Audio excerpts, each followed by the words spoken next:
Wonderful. Well, thanks so much, everyone, for zooming into tonight's webinar, Breaking the Siege on Gaza, Internationalist Solidarity and the Global Sumud Flotilla. It's really great to see everyone here. It's really exciting to hear from the flotilla participants tonight, who are en route to Gaza, at the moment, or have kicked off their journey. I want to acknowledge as we get started that wherever we are in this country, we are on Aboriginal land. I'm zooming in from Gadigal land. It always was and always will be Aboriginal land. And I think that's important in the fight against Israel's colonial project in Palestine, that we stand in solidarity here too with the fight against Indigenous oppression that is ongoing to today. And we recognize that struggle and stand with it. Okay, well, thanks everyone again for coming. Like I said, we're going to hear a little bit later from some of the flotilla participants live, zooming in from Italy. But we are going to first, hear from a few different speakers who are still in Australia. Just a few quick housekeeping things. Great to hear from everyone in the chat. And please do keep introducing yourself, where you're from, and what brings you along tonight. We'll get everyone to, put comments in the chat and so on. And we'll have time for questions for the flotilla participants as well. So, you can chuck those in there too, and we will get to them sort of towards the end of the webinar tonight. We're going to hear lots about what you can do to continue to support the flotilla on its journey, and so on. Okay. Well, my name's Jasmine. I am a member of Students for Palestine. I'm here tonight, to facilitate discussion about the flotilla. And we're going to hear from a number of different activists to start with. Obviously, the flotilla is sailing right now in the context of an ongoing siege on Gaza. It's sailing in the context of a so-called ceasefire, which we know has not stopped any of Israel's brutality. It's sailing in the context of attacks that are taking place in Lebanon, of an occupation that Israel is trying to enact there. And so the flotilla is sailing, I think, at a really important time to draw attention back to what's happening in Gaza, and to draw the eyes of the world back and say we desperately need a movement of global solidarity. Okay. Um, well, I want to start tonight. Hopefully, I'm not breaking up too much. By introducing first speaker for the night, Rasha Abu Dayyeh. Rasha is a Palestinian environmentalist. She's part of Friends of the Earth Asia Pacific. I'll hand it over now. Thank you, Jasmine. Thank you for having me with you tonight, and for creating this space for all of us. My name is Rasha Abu Dayyeh, and I am environmental and climate justice advocate from Palestine. And my work basically focuses on environmental rights, community resilience, and accountability. But the reality in Palestine, that environmental work cannot be separated from politics. When we speak about water, about land, agriculture, air, we're speaking about power, about control, and about whether people are able to live with dignity at all or not. So today I'm not only speaking as advocating for environment, but as someone who's witnessing how entire systems that sustain life are being dismantled.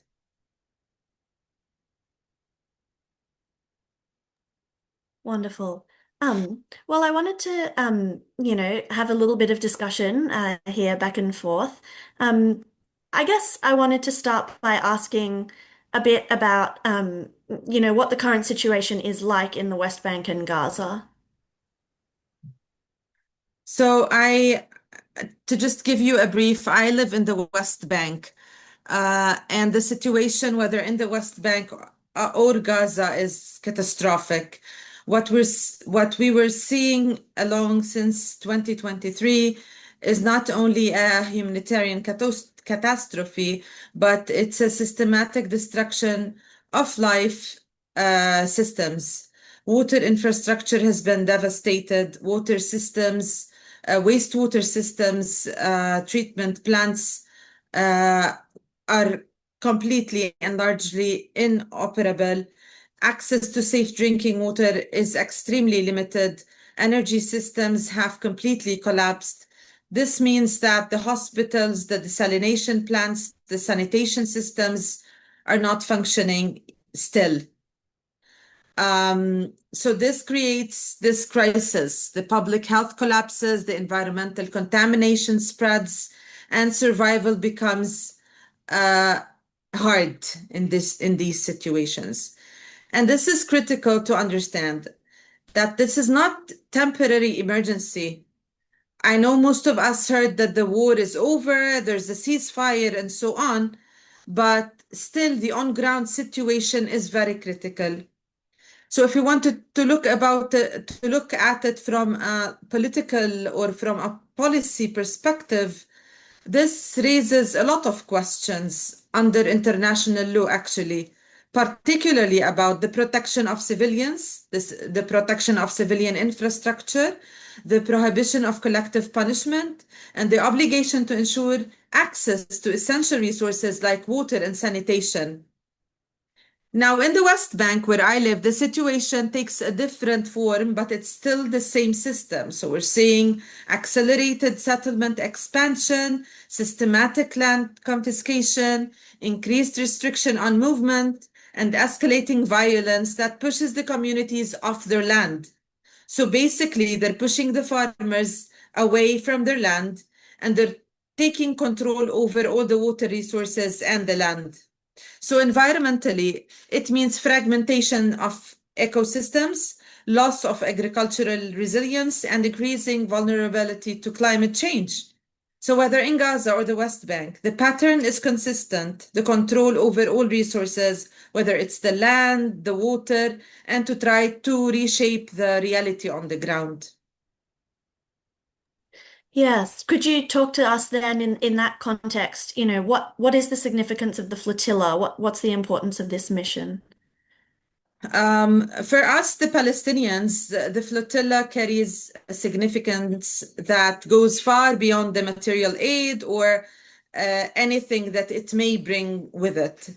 It's fundamentally an attempt to break isolation. Gaza has been under blockade for long years, so cut off not only physically but politically and psychologically from the rest of the world. They're living in a prison, completely in a prison. So the flotilla is challenging this isolation. It's refusing to normalize this siege on Gaza. So the flotilla sends a message that civil society across the world is willing to take an action, is willing to act, not just to speak. And we usually ask all our allies to speak out loud. But here, the flotilla, they're not only speaking out loud, they're deciding that this siege needs to break, and it will not break only with speaking out loud, but with taking action. These kind of actions do matter. They expose the realities like really loud, and they create pressure where governments often fail to act. So it really means a lot to us. Yeah, definitely. I guess, how do people in your community feel about this flotilla? Is this a feeling that's kind of reflective of people around you too? Yes, this feeling is not only reflected by a lot of people here in the West Bank or in Gaza, so along Palestine. This means that it tells them that they are seen. It tells them that they are heard, that they're not alone, that their lives are not invisible. Because at this point, there's this kind of uh, the, the people of Gaza reached this point that their lives may not matter. But at these actions at this time means that there is still people who think that their lives are visible and they should be treated somehow with respect, with solidarity, with concern towards their day-to-day lives. So, in a situation where people are really facing this abandonment from the whole world, the attempt to reach them carries weight.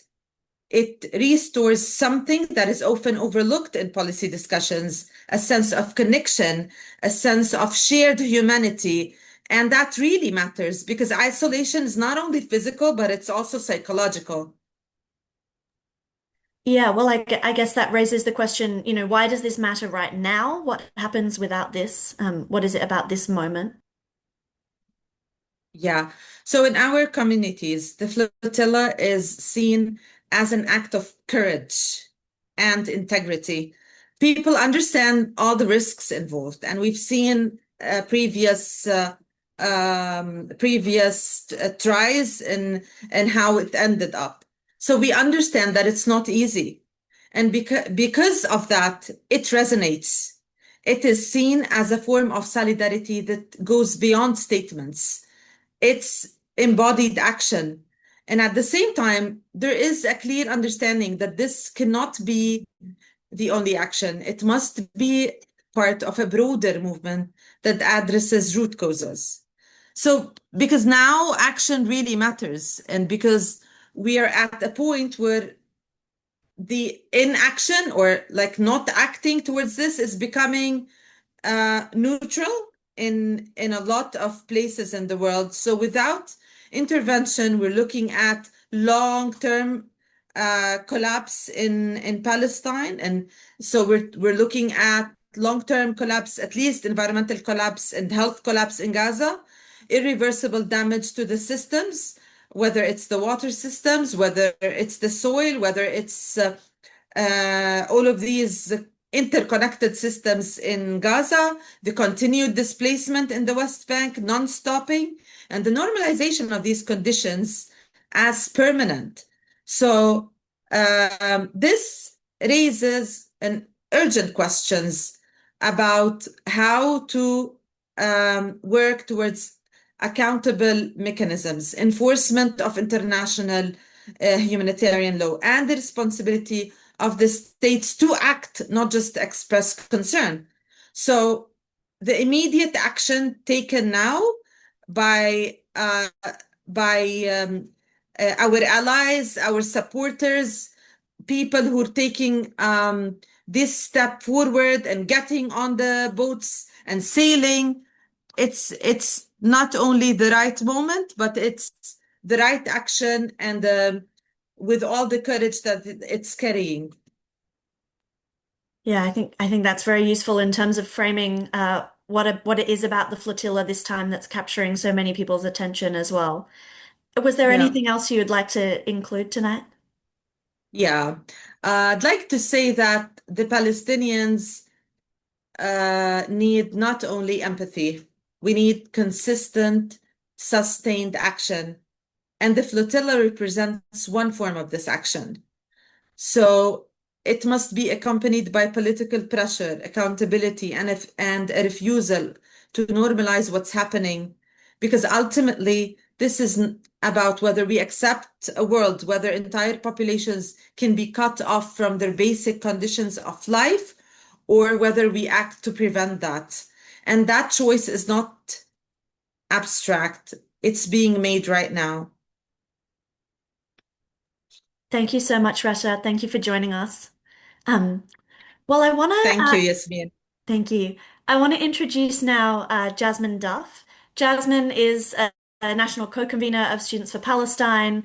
She was an organizer in Australia of the Gaza Solidarity encampments, which swept across campuses across the country, and she is a regular contributor for Red Flag newspaper. Thanks, Yas, and thanks so much for your comments, Rasha. I guess the main thing I wanted to talk about was the importance and the responsibility that those in this country and all around the world have to mobilize in support of the flotilla.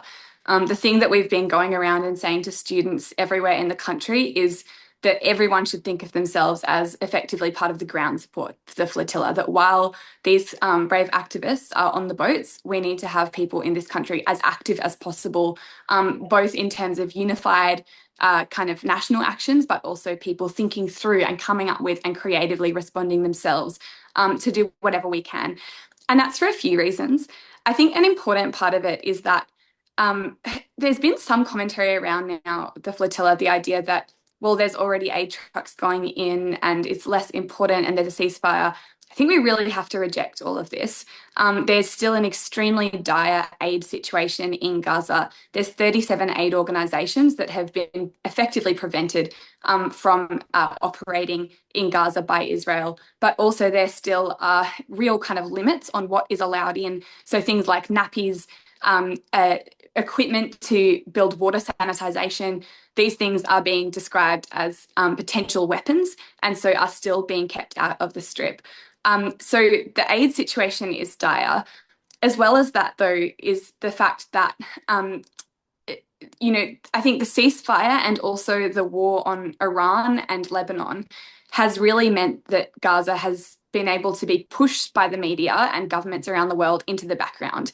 And we have to say this is an unacceptable situation, that the world's eyes still need to be on Gaza. And an important role of the flotilla is in cutting through this moment where there seems to be kind of so much that's being reported on, that Palestine is not the thing all the time that's kind of in the news cycle, cutting through all of that. And I think in particular, giving an impetus to renewed mass movements all around the world, because pretty much everywhere we've seen some form of a decline of protest, and it's gone back up again. The moment in Australia when Isaac Herzog came here, for example, that was an important moment of renewed protests. Well, we need to see that again. And I think that the flotilla can be an important part of kind of inspiring that, both in drawing the attention of the world back to Gaza, but also in actually provoking people to demonstrate against our own government's complicity. And then thirdly, I think it's also important in the context of the brutal war being waged on Iran and Lebanon, because we've now seen an occupation of Lebanon that is, I think, part of the project that Israel has had for many years of constructing a greater Israel. We're seeing thousands and thousands killed in Iran. And so in the midst of all of this, showing that there is popular mass opposition to what's going on and that people are actually willing to mobilize and that we have to mobilize and we have to be disruptive, renewing that sense of politics from below, I think, is really important as well, because it has been so subsumed in this kind of new military moment. So I think it really matters in this context that we get as many people out as possible and see the defense of the flotilla and those who are on the flotilla as being connected to drawing the eyes of the world back to Gaza and doing everything that we can to renew mass movements here, but also around the world, to stand up for them. I think as well as that, it's important to note that everyone here has a responsibility in the course of this struggle, and that the activists who are on board are doing something extremely important and risking a lot, and it's a really kind of important mission that they're carrying out. But also, if it's just them and if it's not taken up by people back at home, then that means that the job's not done. That actually it has to be those of us who are still here, seeing ourselves as part of this mission, as responsible for it. And the more people who think of themselves in that way, the better. So I think there's various things that means. There's different actions that are being coordinated and talked about and so on. But also I think it means to start with people here helping to get out the word that this flotilla has been launched, helping to share around everything that kind of comes from it, getting the word out that this exists and talking to friends and family and so on about the need to defend it. And another part of it is that if comrades think back to the last flotilla, the Australian government was one of the worst in the entire world when it came to doing anything for the activists when they were actually locked up in Israeli prisons. And the kind of brutality that was experienced and that Israel meted out on them is obviously, totally pales in comparison to what is done every single day to Palestinians. But also, I think we do have a responsibility to the activists who are going from this country, who are part of our movement, to actually try and organise and fight and push to get them out of those jails if it is that they're intercepted as well, and to kind of like be in line with what they're doing, to notice the moments when they really need us as well. So in terms of that, like for people who are students, there's going to be a week of action this coming next week, so the 27th of April until the 1st of May. And the idea of that is that on university campuses all over the country, there's going to be like big kind of awareness raising about the flotilla, some fundraising to support them, but also different protest actions about the situation in Gaza. And we want to use that to kind of like launch in people's consciousness the fact that this flotilla exists and to begin the process of mobilization. So there's going to be a like a kind of forum that some of those activists speak from on the 1st of May as well, and we'll be voting as students on a plan of action to defend the flotilla. But also like that shouldn't just be sort of confined to students. And I think for coming centrally, like my impression is that there's going to be a series of different kind of actions, webinars like this, but also like street mobilizations and so on that are organized. And so people here beginning to like help to raise the awareness about those things, get involved, making sure you come along, but also helping to get people ready to do snap actions to defend them and so on. And then I think the third thing is like right now in this moment, talking to people about the flotilla, but also making sure that people are continuing to talk about Gaza. And, there was an airstrike last night, which killed 4 people, including a 14-year-old, that these kind of things have to be said, that we have to be pushing them out there. We have to be drawing the eyes of the world there. But as I said before, the activists on board are doing that, but also we need to all be part of that process as well. And I'm sure as well, like people like Alexa and Sippy, like if people have questions about how they can do that, get out the word and how they can support and so on, getting in contact and offering your support as well. But yeah, that was all I wanted to talk about. Thanks so much, Jazz. That's actually the perfect segue because I was just about to introduce Subhi. So Subhi Awad is a Palestinian refugee living on Yagara Turrbal land. He's a Palestinian organizer, and he is going to share some of the ways that people can get involved in defending the flotilla and so on. First of all, I'd just like to say a huge thank you to Rasha for joining us and also for Jasmine for joining us too. And it's just amazing to hear you speak, Rasha. Thank you so very, very much. I just want to tell you a really quick story about the flotilla, just as a personal thing before I head into that. My father always wanted his ashes to be taken to Palestine. And on the last mission, I gave Surya a locket with my father's ashes in it. And when he was intercepted by the Israeli occupation forces, he said, "Oh, whatever you do, don't open that locket," knowing exactly that they would open the locket. So as soon as they opened the locket, the wind blew my father's ashes in their face and free into the rest of Palestine, which is the most beautiful thing for me and my father. Just wanted to tell you that story. Look, we have been working super hard to make sure that engaging with the flotilla is as easy and frictionless as humanly possible. We have an organizer's toolkit, which you can find if you're a Palestinian organizer on our link tree on our Instagram, which is globalmovementtogaza.au/NZ. And we also have a supporters guide for everyday people that you can also access within that larger organizer's toolkit. But we also have 2 very important calls to action, which we would love you to take right now, if you can, please. They will only just take a sec. Kai, are you able to put that up, please, if you're able to screen share for it? Oh, there we are, in the comments.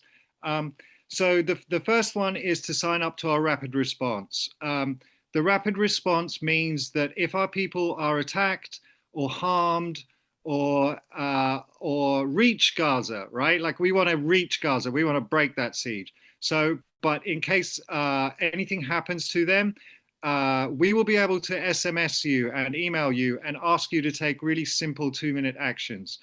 So we would love everyone, please, right now, if you're able to scan that QR code and join the rapid response so that you're able to take action, within minutes and not days of something happening. So I really very much encourage you to take that. If you're not able to scan that now, please go to our Instagram, which is globalmovementtogaza.au AUNZ, and you'll find everything you need on that link tree. And I'll be back with another action later. We really want this not to be just an information exchange, but also an empowering webinar where you can join the flotilla, because what happens on land absolutely affects what happens at sea. Thank you very much. Great, thanks so much. Hopefully everyone has had an opportunity to scan that QR code. Um, Wonderful. Well, I wanted now to introduce Jordy Silverstein from the Loud Jew Collective. Dr. Jordana Silverstein is a senior research fellow at the University of Melbourne, focusing on the history of Australian government treatment towards child refugees. She's also the author of several notable works, including Cruel Care, A History of Children at Our Borders, and Anxious Histories, narrating the Holocaust in Jewish communities at the beginning of the 21st century. So please make her welcome. Thanks so much for having me as part of this, and thank you, particularly Rasha and everyone for everything that's been said so far.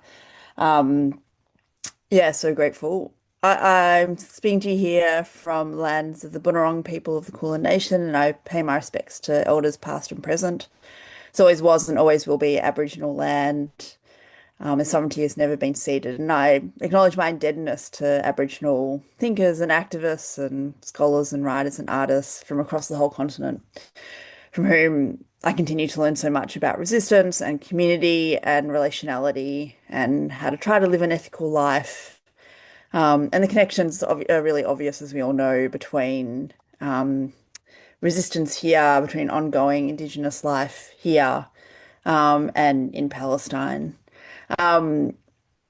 It's a real honor to be speaking to you here as a comrade of Annie's, and Anny is on the call, is on the side there, and it's so beautiful to see your face, Anny, and very much looking forward to hearing you speak shortly. So I'm going to be as brief as possible, or hopefully saying something that might be useful for everyone.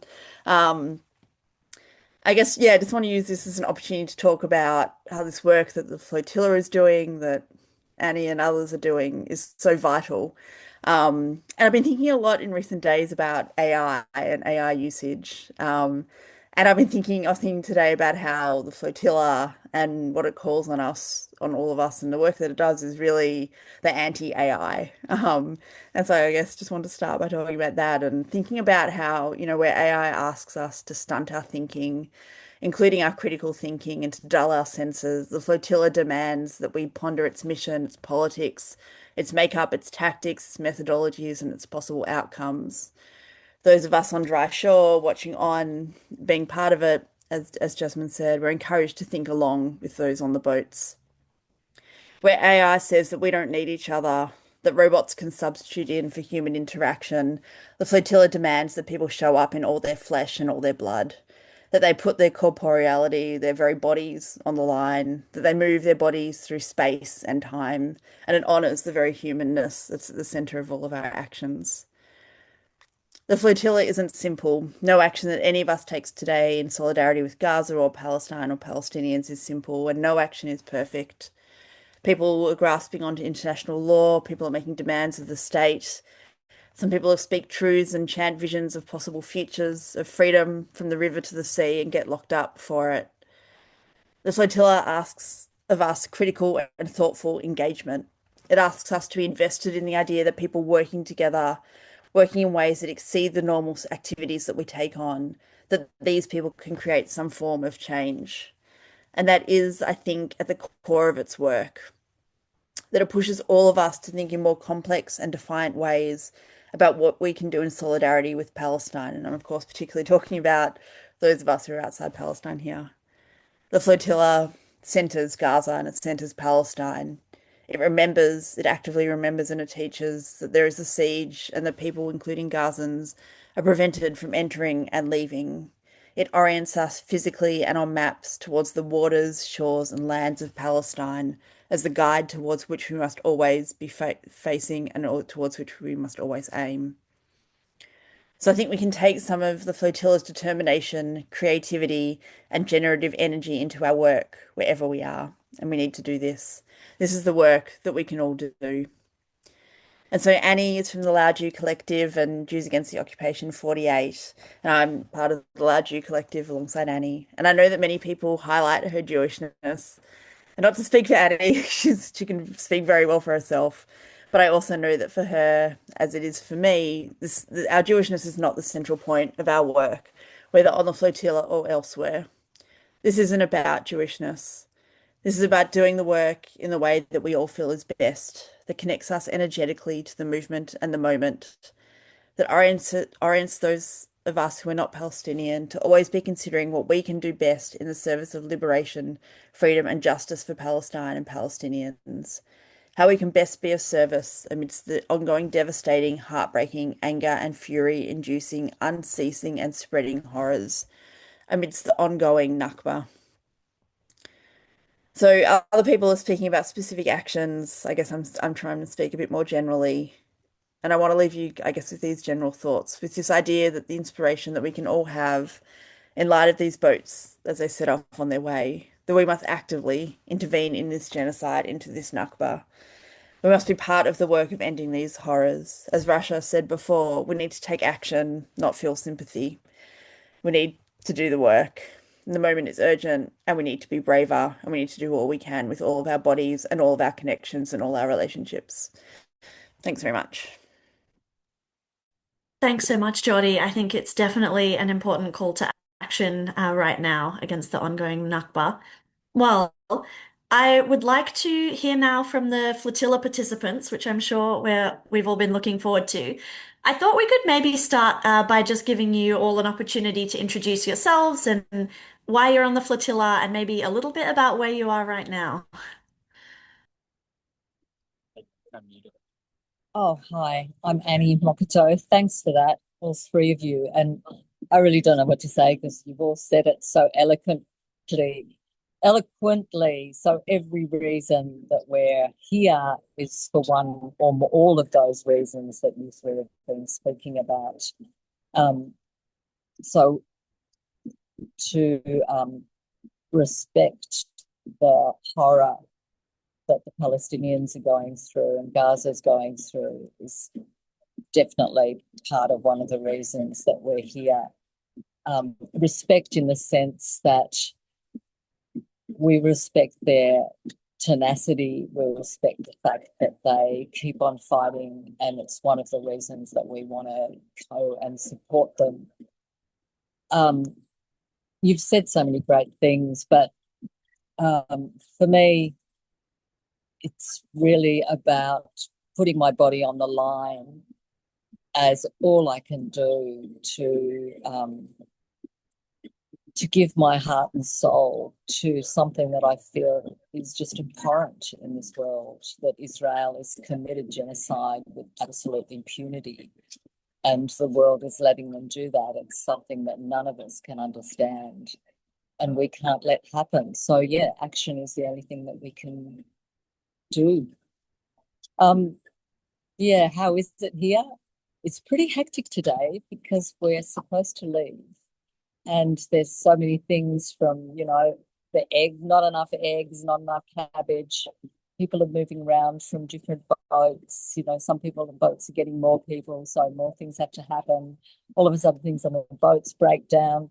So it's a really hectic but beautiful day, and we're just waiting, to take off. I can't wait. It's going to be like sort of jumping into a new world. And I don't think many of us are really afraid. I can't speak for everyone, but I know there's a certain kind of calmness as well in all the intensity that's going on today that we have because we're just going forward to do what we know we need to do. So I'll leave it at that. And thanks for coming, everyone. And thanks for speaking so beautifully. Louis. Can I go next? Yeah, you can go next. Yeah, hi folks. I'm Ethan Floyd from Sydney. I'm here for one pretty simple thing, and that's to break the siege on Gaza. And I don't think it's any more complex than that. We're here to sail into Israel's illegal naval blockade. We're here to punch through that blockade and deliver aid to Gaza.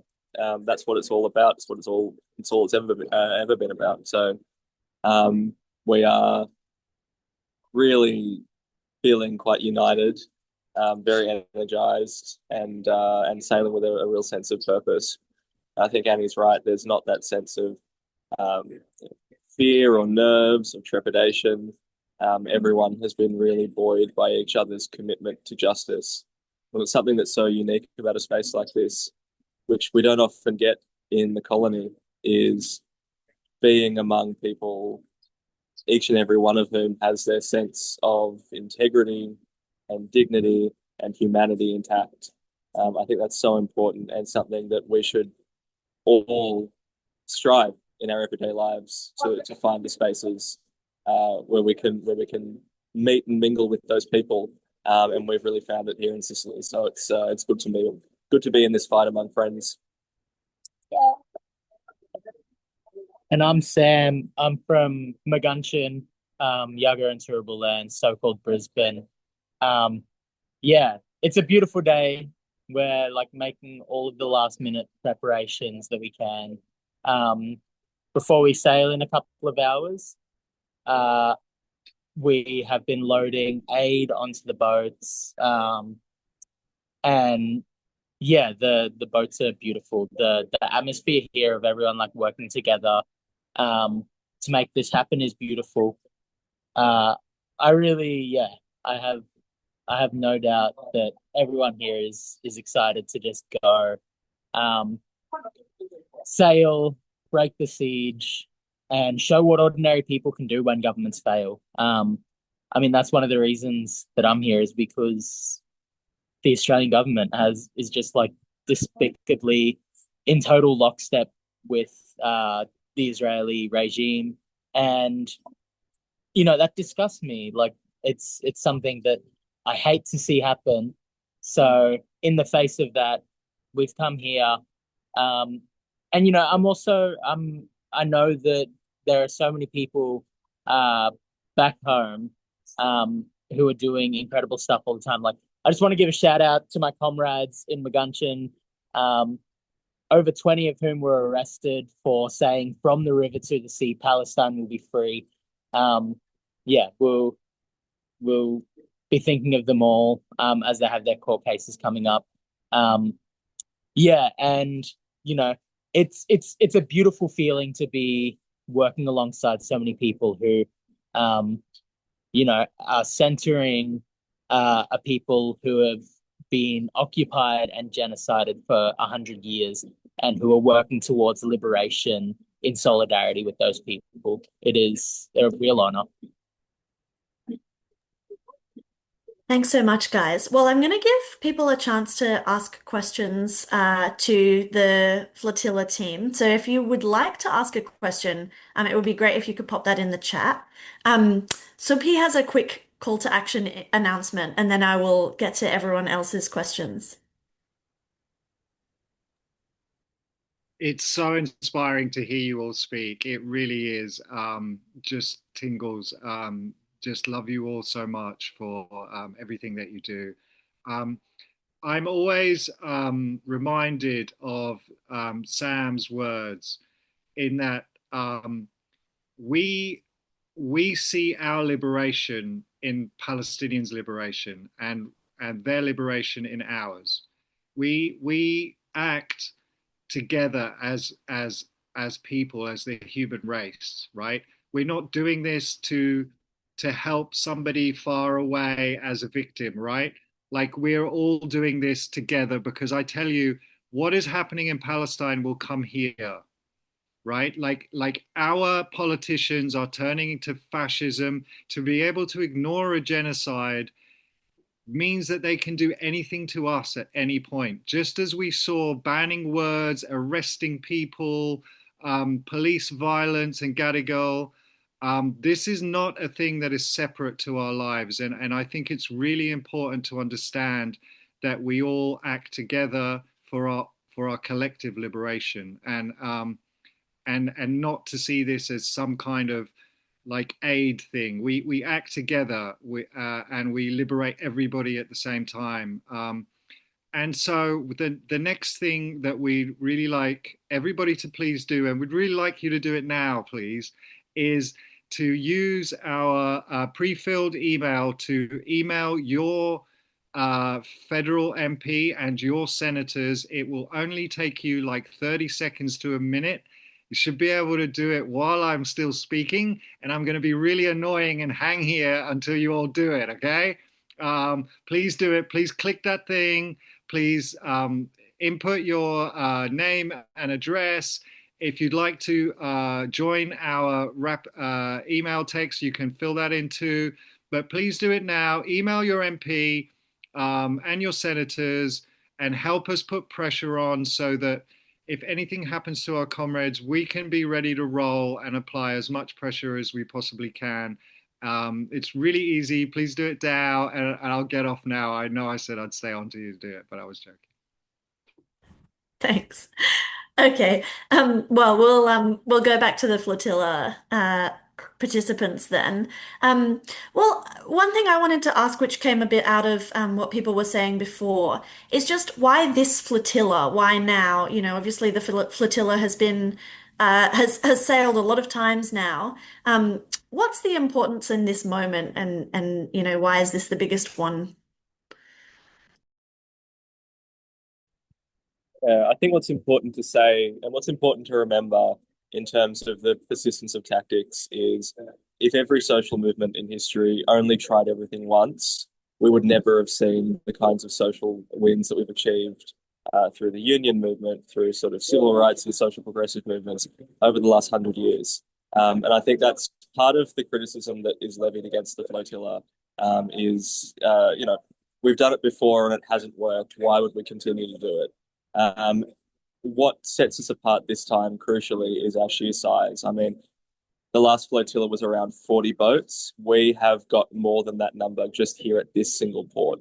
And we expect to continue picking up more as we travel across the Mediterranean. We've welcomed folks from Barcelona, which almost doubled our numbers here in the port in Sicily. The sheer number of boats that we have sailing towards Gaza is unlike anything that's been seen before in world history. It's the single largest civilian maritime humanitarian mission in world history. That's something that each and every person, not just on the flotilla, but who has been supporting the flotilla for the past 15 years, should be incredibly proud that our sustained pressure has achieved this.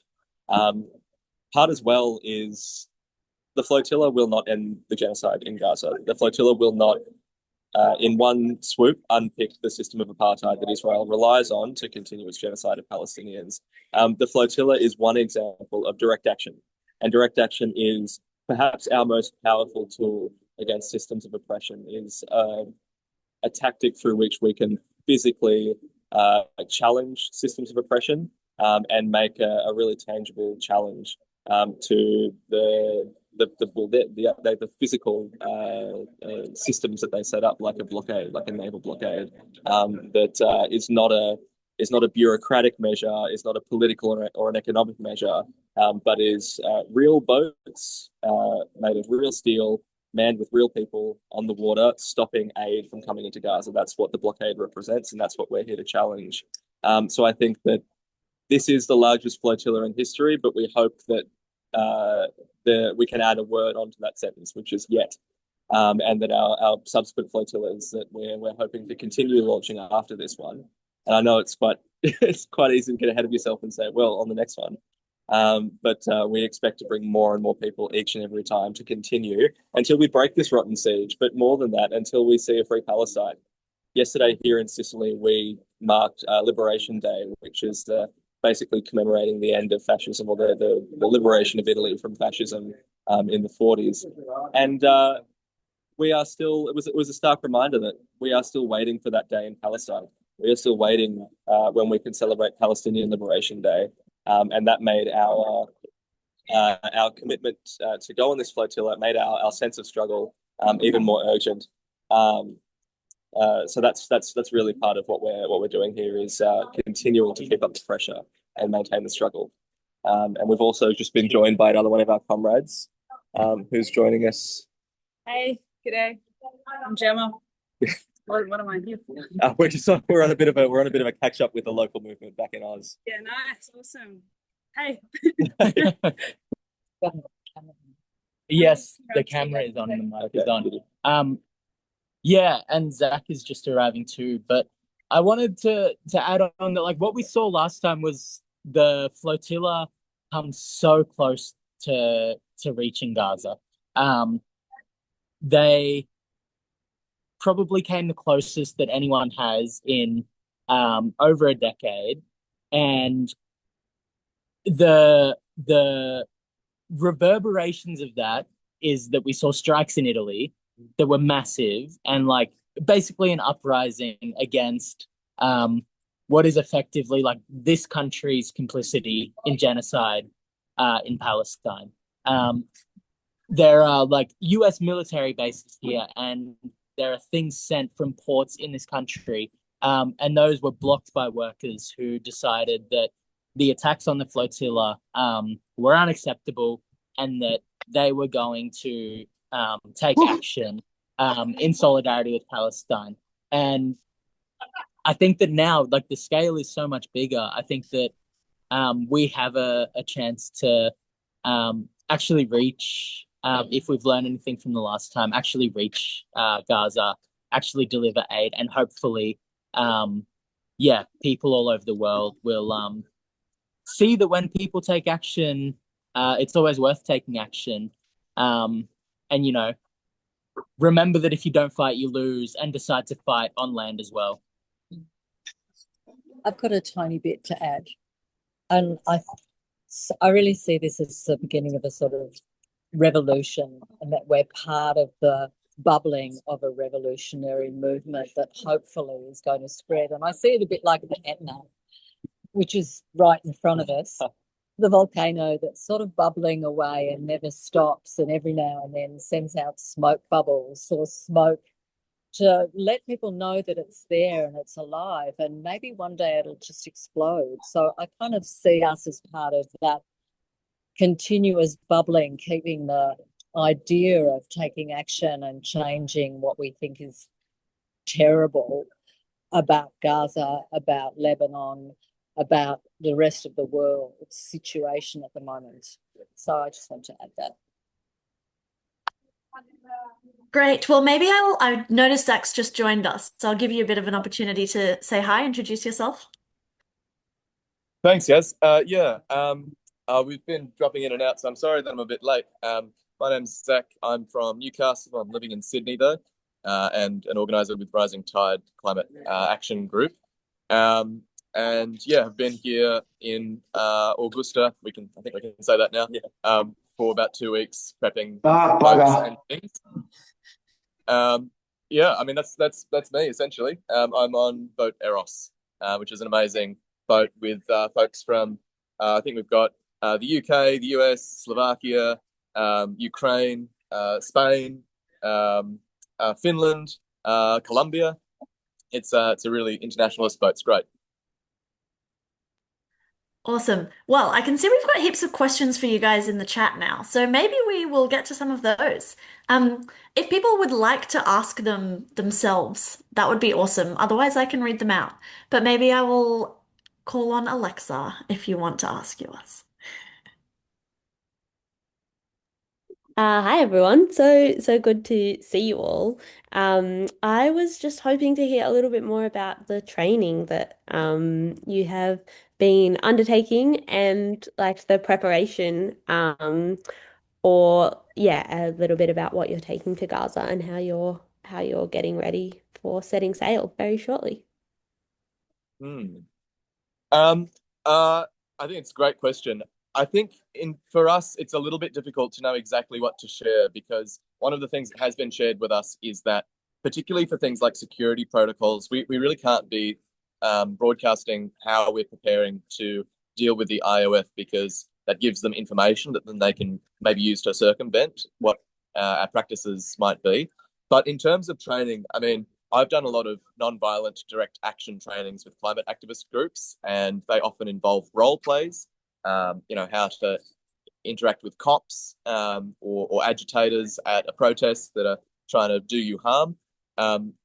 Essentially, we've had a couple of run-throughs of that with people pretending to be commandos from the IOF, and it's certainly the most intense non-violent direct action training that I've gone through. A lot of yelling, a lot of banging, some slight anyway. A lot of kneeling on the ground. I think the point that they're trying to get across is that we have to be prepared for pretty poor treatment. Luckily, for us, the last couple of flotilla missions haven't had really hard interceptions. They've had what these people are calling soft interceptions, where there's it's a little bit calmer. In previous missions before 2025, I think they had worse experiences. But the prison experience is also something to be prepared for. However, as Ethan has said before, like the prison experience that we could expect is absolutely 5-star version of what Palestinians go through every day. It's between 9,000 and 10,000 political prisoners, hostages, you could really call them, locked up in various prisons around the Zionist state, and many of them are torture camps, essentially. So we are, preparing for poor treatment, but in the scheme of things, it's completely insignificant, frankly. And so the great thing about these trainings is that it helps each participant have a taste of what it might be like, and then understand how they themselves are going to react to that. Because we also don't want people coming on who would react in an escalatory manner, or increase the likelihood of violence occurring on the boat. There's a lot of clear red lines, a lot of clear guidelines about what you can and can't do in this scenario that will keep us as safe as we possibly can be. Awesome. Well, maybe Vivian, if you'd like to ask your question. Yeah, hi guys. Thank you for this opportunity. I was just wondering, have any Australian media organizations been in touch with you to, I guess, keep in touch with you during your journey from beginning to whenever it ends, however it ends? Are there people sort of monitoring and in touch with you? Ethan's been doing most media. Possibly. Yes, so we have fairly good relationships with a lot of community and independent media who keep in touch with us and make sure that we're able to continue telling the story of the flotilla, and by virtue of that continue to draw eyes in our local communities and in our sort of in the places where we are and where we live, back to Gaza, and continue to, as much as we can, close that chasm that always, unless we keep closing it, it only continues to widen that chasm between where we are and where our sort of legacy media class want us to think Palestine is, want us to think that Gaza is, when really we have more in common with a Palestinian in Gaza than we do with a Gina Reinhart or a sort of a Clive Palmer in Australia. And so being able to maintain those connections with those who have platforms back home is so important, to keep the story of the flotilla in people's in front of people's minds. You may have just seen Sydney Morning Herald put out a little bit of a multi-profile on the Australians going on the flotilla. That was a good one, and we hope that we can continue to break into the media cycle back home. Also, what it means is that by virtue of us being able to stay in touch directly with people in our communities, and that's part of, has alluded to it, that's part of why the rapid response system is so important, is that people can get updates directly from the flotilla within minutes, rather than sort of waiting hours or days for legacy media to report on it and give it their spin and their editorializing. What makes that so important is that we don't need to necessarily rely on legacy media. Not that we do to a great extent. Increasingly, we sort of shun them more and more, but that we're able to continue sort of getting information from each other and sustaining ourselves as communities, I think is important. Yeah, great. Thanks, Ethan. Thanks so much. Well, I saw that Rasha had some questions, so I might pass over to you. I want to start by saying that I am based in Ramallah in the West Bank in Palestine, and I want to say that I'm super proud of you all, and I'm sending all the love to every single person of you on Flotilla from Palestine. So much love, much respect. And I wanted to ask you guys, what do you expect from us? What is it that we can do from here to support you? My immediate response is that we don't expect anything of you, and it's your kindness is enough, really. I mean, the point is to support Palestine, and so I'm not aware of anything that can be done. We're coming for you folks. We're coming for Gaza specifically. Yeah, we have high expectations of our political class back in Australia, and our political leaders to do what they should have had the guts to do years ago, which is to cut ties with Israel, to disentangle themselves from this rogue state that commits atrocities and war crimes, not just in Gaza and the West Bank, but around the region. And so, in terms of where we place our expectations, it's with those that are complicit, and with those that have sort of a material interest in the continuation of this genocide. In terms of Palestinians, we hope you have expectations of us, really, in terms of what we can do with our privilege and our platform, to continue the struggle. Can I just very briefly add that I've been completely blown away by the grace and the generosity of the Palestinian organizers and community that has responded to us, to me, on social media. I've developed a bit of a connection with a guy called Ammar from Gaza, running the Sumud Project, which is his own mutual aid and charity organization building infrastructure for people in the refugee camp that he's living in. And yeah, I'm just constantly blown away by the level of grace and generosity of spirit. So thank you so much for the question, and for being here and for giving us that. It's a mutual feeling, and we're so proud of you guys, and we really rely on this kind of solidarity, and we think that this is more important than anything because it's action on the ground and not just only speeches here and there. We're so proud of you, and we're waiting for you to arrive here safely, inshallah. Inshallah. Thanks so much. Well, it kind of actually relates for the rest of us to a question that Mary has asked, which is about what we should be doing in Australia daily to support the flotilla.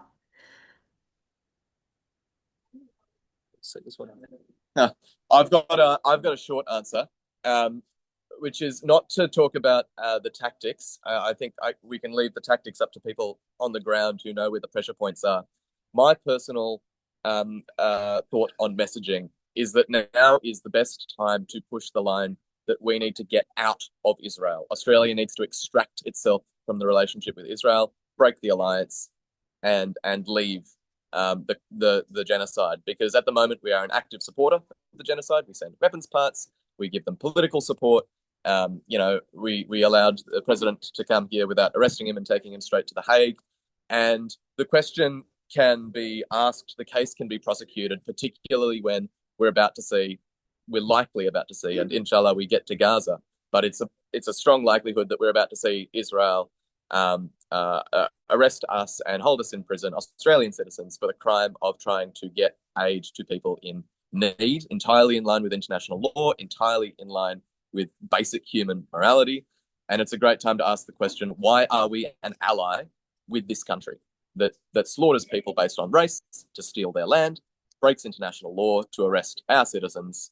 Why the hell is this still going on? And I think that is the strongest piece of leverage we as Australians have, is our ability to put pressure on our government to end that relationship. And it's not going to happen all at once overnight, but the less support we can give the state of Israel as quickly as possible, that's the best leverage point that we as Australians have to end the genocide. So my pitch would be, as much as possible, focus on that, because materially speaking, I think that's the best thing that we can do, other than actually getting the food to the people who need it.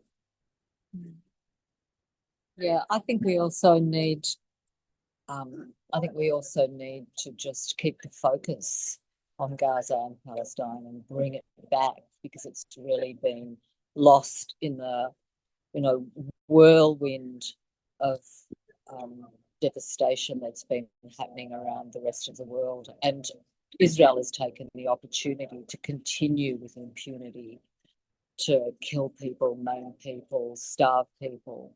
And it just goes, it's just up to every one of us to keep eyes on Gaza while as a way to get the Australian government to see that it's the Australian people that are also asking for them to move their focus and move away from the Zionist occupation of Australia and the rest of the world. Sorry about that. Yes, I think certainly important in the context where the Australian government feels that it's right to invite the Israeli president to tour around our country while continuing to support the ongoing blockade and siege on Gaza to say that we have to continue to stand up to it. And the flotilla is such an important part of that, but there's a lot of ongoing work to be done here as well in so many other ways. I wanted to chuck in a bit of a question maybe to end with, which is just that the theme of this webinar is internationalist solidarity and the flotilla. And I wanted to ask if you had thoughts on what that means to you, if there have been examples of that kind of solidarity that you've experienced already as part of the flotilla movement. I think part of why international solidarity is so important is because the forces we're up against are already global. The atrocities that are committed around the world are committed as part of a global coalition of imperialism and of warmongers. So the forces, what we should term the enemy, or what we're fighting against, they're already organized and they're already global, and it makes sense that we should be too. But more than that, because all of our countries, in some way or another, have sort of a finger in this pie, and have ties to Israel, material, political, and economic, which enable this genocide. And everybody at this port really has a story from their home country about how their country has enabled this genocide, and that has been part of the reason why they've come.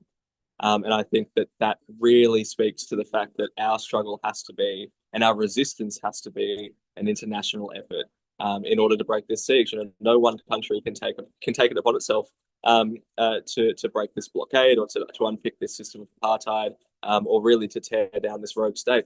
And so it's got to be an effort from ordinary people, workers, students, teachers, doctors, builders from all around the world, in order to actually achieve what we're trying to achieve. And that's part of what makes a group like this flotilla, the humans of this flotilla, so beautiful, is that we all speak different languages, sometimes not the same ones. And so there are communication barriers, of course. We all come from different cultures, we all carry different histories and different backgrounds. But what unites us is a sense of purpose, that what we can see happening in Gaza, and crucially, we're not reading about it in a history book 20 years later. We're seeing it live on our phones every single day for the past 3 years and beyond. What we're seeing is intolerable to each of us. Each of us has a conscience that will not allow us to stand by while it happens. And behind every single person here on this flotilla, there are thousands upon thousands of people back in each of our home countries who are standing behind what each of us are doing, that we're using our privilege and our sense, our sense of sort of our capacity and our ability to take this physical stand. But by doing this, we're also reinforcing the movements back home. And the movements back home are reinforcing us, and that we're able to sustain ourselves. I think that's what makes this such an important global effort. But I know that, of course, comrades will have much more to say on this. No, I don't have much more to say. I mean, it is an international movement. You are constant.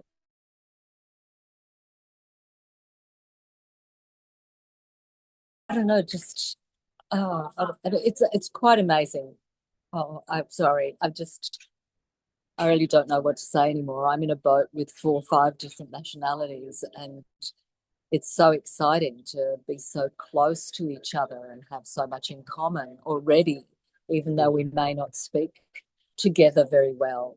So, it's a perfect example of how we really are a sort of human melting pot. I'll just give a couple of details, because we're here just in behind you guys, and in front of us there are all of the flags of the boats. Let's just give a quick show. You can see lots of Palestinian flags, but there are others mixed among them, and we've got I just want to give a massive shout out to the Malaysian delegation, by the way. I'm not sure if we've mentioned the Malaysian delegation, but there's about 40 of them here. They're supported by their government. The president is one of their sponsors. They've got like a uniform, like a Malaysian delegation humanitarian mission uniform, and they are tight as hell. They're like staunch. Anyway, they're awesome. Can I just say, it says on their passport, this passport is not valid for Israel.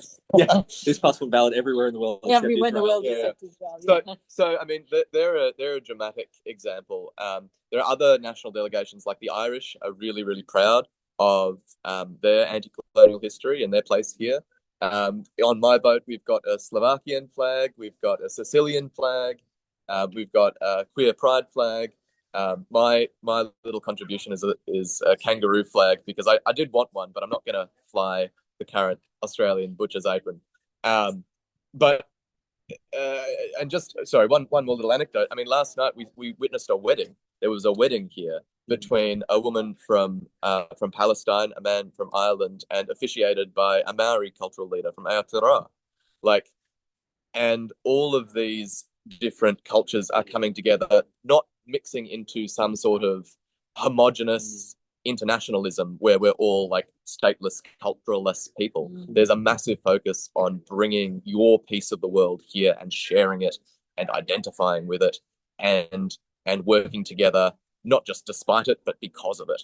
And I think that's what my vision of internationalism is. It's not saying that we don't have a place that we come from. It's understanding the place that we come from and centering a version of that is good and in service of everyone, not just that one place. And that's what I'm finding most beautiful about this.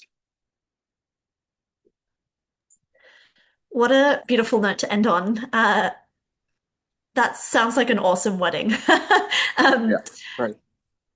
Beautiful. Also, yeah, looking at the flags and all of the boats, you get a real sense of the size of this thing, which is hard to get just from what's behind you. But yes, nice to have a little tour. Okay, well, thanks so much. We will let our flotilla participants get on with their preparations. Sounds like a busy one. Thanks so much for joining us. I want to thank again Rasha for joining us from the West Bank, as well as all of our other speakers. And just to finish by saying that we know the next couple of weeks are going to be extremely important. They're important times to keep our eyes on the flotilla, but to use all of that attention to draw the world's eyes to what's going on in Gaza. And so we've spoken a little bit throughout this webinar about some of the actions people can take. And if you haven't already scanned the QR codes, then the links are also in the chat. So go and do that. And there's a link as well for how you can start organizing where you are to support the flotilla. So please do go and check that out and get involved in what's happening in your city if there is something. There'll be an email going around to participants with information on what you can do to follow up on all of this. Thanks so much, and we hope to see you at future actions and see you again soon. Thank you. Thanks so much. Yes, thanks everyone. Thank you. Thank you. Thanks. Really appreciate it. Have a great one. How do we leave?